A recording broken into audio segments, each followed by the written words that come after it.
Um exemplo mesmo, Selimar, diferente passo na hora do mapa escapa um total de 330 trabalhadores no trabalho ave. Se nós tome passo na recomendação que você tem da bisa, nós precisamos Selimar. Quem vai recorrer sushi? Um é 330 e mama, 330 mama e tata de família, um anda vai raio trabalho. Isso aqui está coisa que governar uma isla, botinho que toma decisão que está responsável e está sustentável. E isso é o que nós estamos fazendo.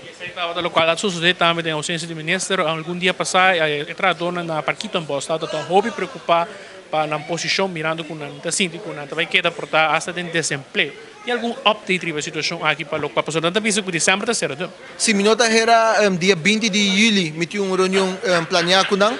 Me estava alguns simang for ausência, pensei me não por a reunião que e contestar na carta, pero na hora notificar acaba de ayer que a reunião lo tomou lugar dia 20 de julho e na nos lo dona na uma apresentação, dona não somente na também na gerência Kiko te passo não conosco também tuma para logo trata partido boss.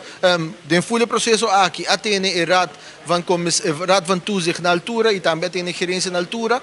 Me te querer que o partido boss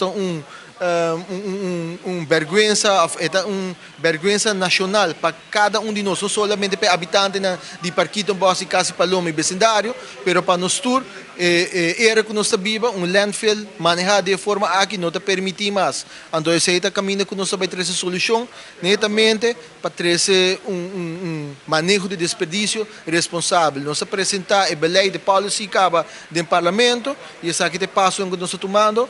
Nós temos alrededor de 20 trabalhadores na Parquito em Boss e ora nós reunimos na loja a aclaração que vai de posição que te passo no governo da Tuma para ser a Parquito em Boss.